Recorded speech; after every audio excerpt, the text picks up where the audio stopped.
नमस्कार बच्चों, क्या हाल चाल? सब बढ़िया। देखिए आज बच्चों हम लोग जो पढ़ेंगे वो जीएसटी में हम लोग आपको बारे में बता दिया था कि जीएसटी क्या है। उसके बाद मैंने आपको बताया था कि जीएसटी में छोटे छोटे टर्म जो होते हैं, जैसे कि डीलर क्या होता है, कंज्यूमर क्या होता है, होलसेलर क्या होता है, और इंट्रा स्टेट जीएसटी क्या होता है, इंटर स्टेट जीएसटी क्या होता है, और आईजीएसटी क्या होता है। ठीक है, इंटीग्रेटेड जीएसटी सिस्टम क्या होता है। और तो इतना सब कुछ समझाए थे आपको, और ये भी बताए थे कि जो जीएसटी होता है अगर इंटर स्टेट है तो उसमें 50% स्टेट का हिस्सेदारी होता है और 50% सेंट्रल का हिस्सेदारी।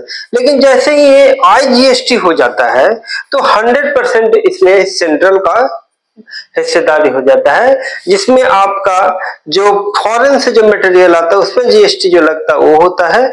और जो एक स्टेट से दूसरे स्टेट या एक यूनियन टेरिटरी से दूसरे यूनियन टेरिटरी में जो गुड्स एंड सर्विस का जो एक्सचेंज होता है उस पे जो टैक्स लगता है वो सारा आईजीएसटी में आता है। और वो जो है आपका सेंट्रल गवर्नमेंट उसमें लेता है। केवल इंटर स्टेट मतलब विद इन द स्टेट अगर कोई tax goods and service tax ले रहा है तो उसमें 50% स्टेट का हिस्सेदारी होता है और 50% सेंट्रल का हिस्सेदारी। तो अब हम लोग ना कुछ क्वेश्चन बनाते हैं। क्या क्वेश्चन है इसको पहले लिखते हैं, समझते हैं, फिर बनाएंगे। देखिए जीएसटी का क्वेश्चन। जीएसटी कौन सा चैप्टर भाई? आईसीएससी का आपका क्लास 10th का एकदम फर्स्ट चैप्टर है। क्या है? एकदम फर्स्ट चैप्टर। तो जीएसटी समझने के लिए सबसे पहले एक क्वेश्चन जो है, इस क्वेश्चन को सॉल्व करते हैं। जो हम लोग पढ़े हैं उसको यहाँ पे इंप्लीमेंट करेंगे, उसको इंप्लीमेंट करके इस क्वेश्चन को बनाएंगे। क्या क्वेश्चन है कि एक कंज्यूमर, लिख रहे हैं क्वेश्चन, देखिएगा आराम से समझिएगा। एक कंज्यूमर वाइज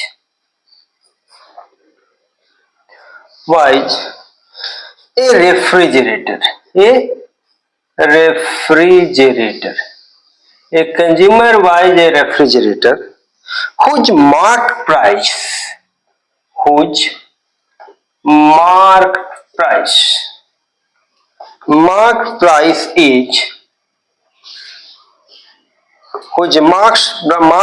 is rupees 36,000, मतलब 36,000 रुपीज है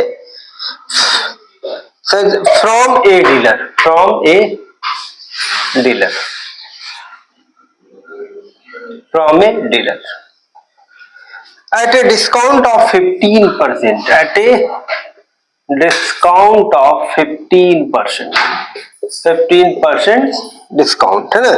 if the rate of GST is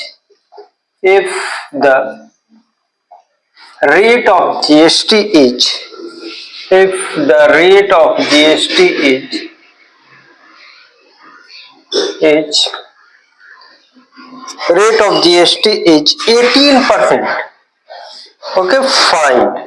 हम लोग को फाइंड आउट करना है। क्या फाइंड आउट करना है? फर्स्ट क्या है? The amount of tax under GST paid by consumer for the purchase, paid by consumer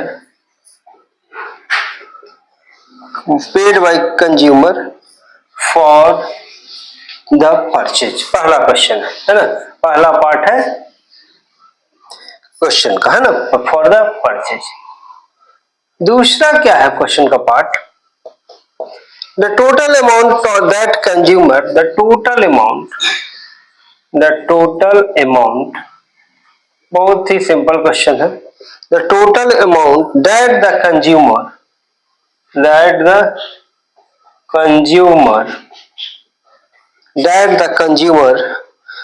for the purchase, that the consumer pays for the refrigerator, है ना, for the refrigerator।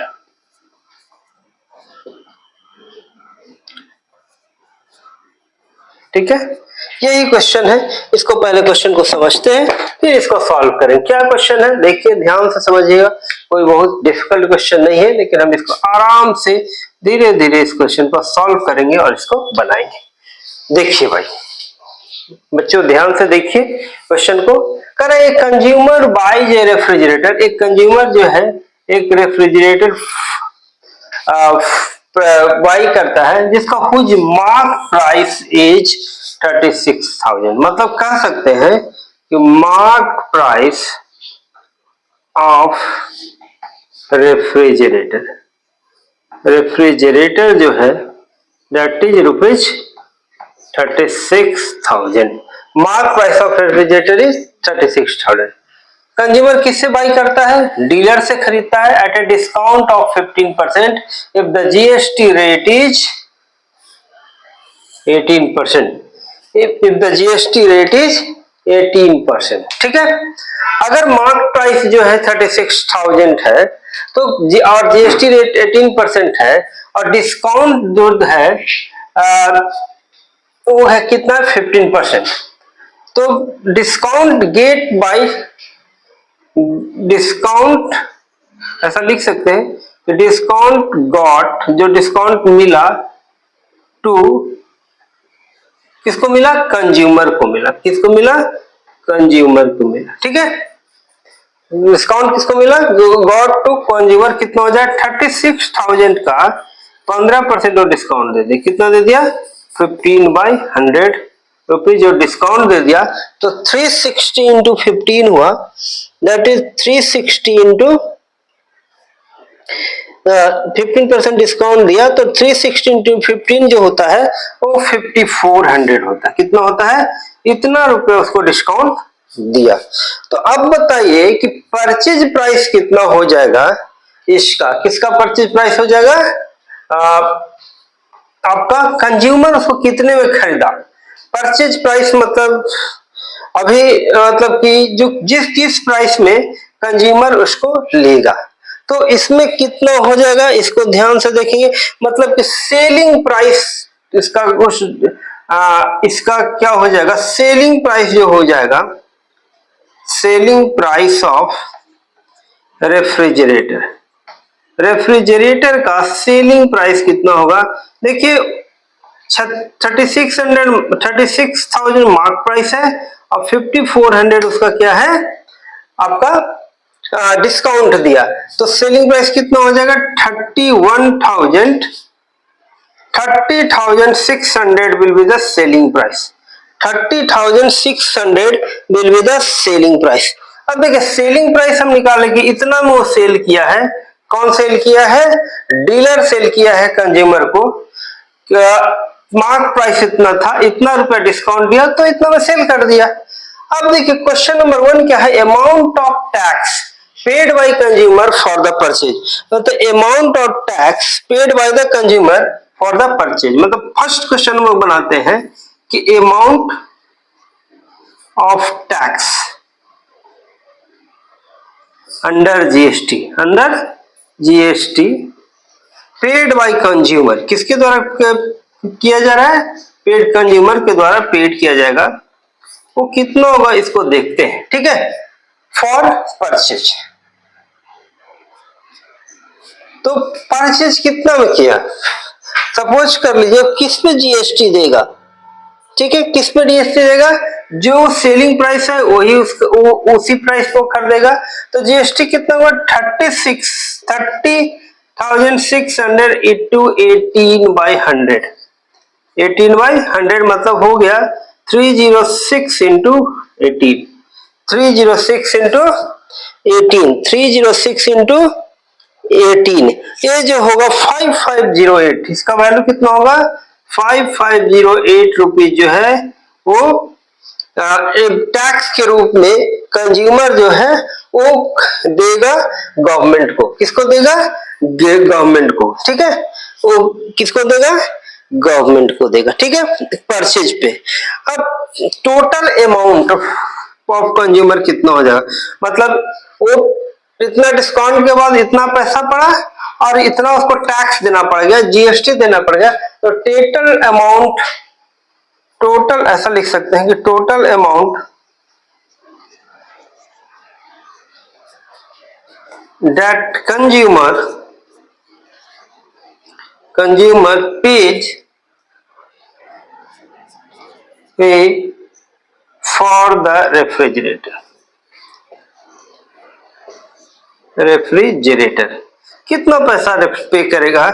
तो ये जो amount के डिस्काउंट के बाद जो पैसा बच गया प्लस 5508, ये दोनों मिला के जितना पैसा हो जाएगा वो हो जाएगा 36108 रुपए जो है आपका कंज्यूमर पे करेगा टू परचेज दैट रेफ्रिजरेटर।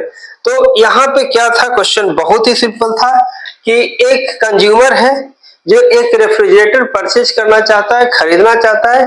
किससे खरीदना चाहता है? फ्रॉम ए डीलर से खरीदना चाहता है जिसका मार्क प्राइस जो है दैट इज 36,000 है। मार्क प्राइस कितना है? उसका मार्क प्राइस इज 36,000 और मार्क प्राइस पे डीलर जो है ना 15% डिस्काउंट देना चाह रहा है। मार्क प्राइस पे डीलर क्या करना चाह रहा है?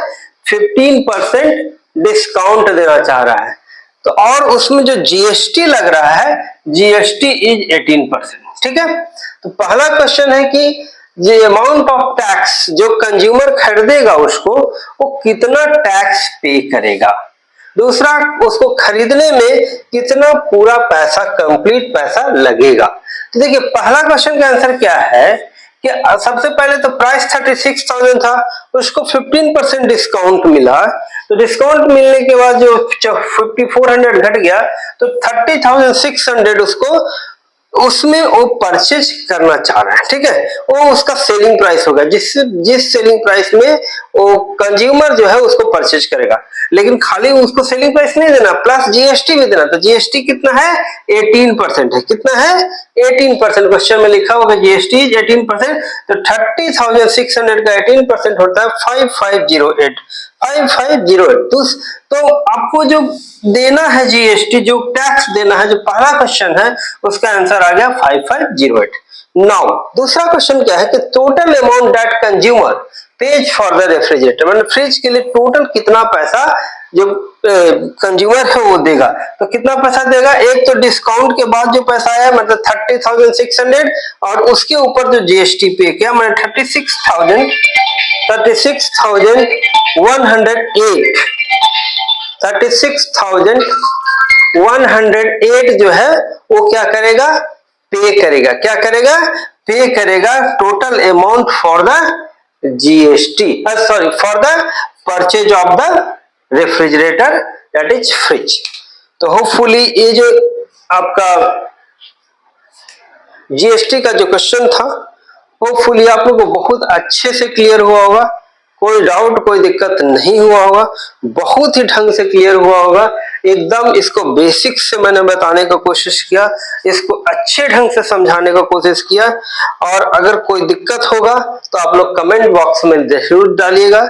और आप लोग अगर वीडियो देख रहे हैं, आपको इससे फायदा हो रहा है तो सब्सक्राइब जरूर कर दीजिएगा ताकि नेक्स्ट मैं जब वीडियो अपलोड करूं डालूं तो आपके पास नोटिफिकेशन और मैसेज आ जाए।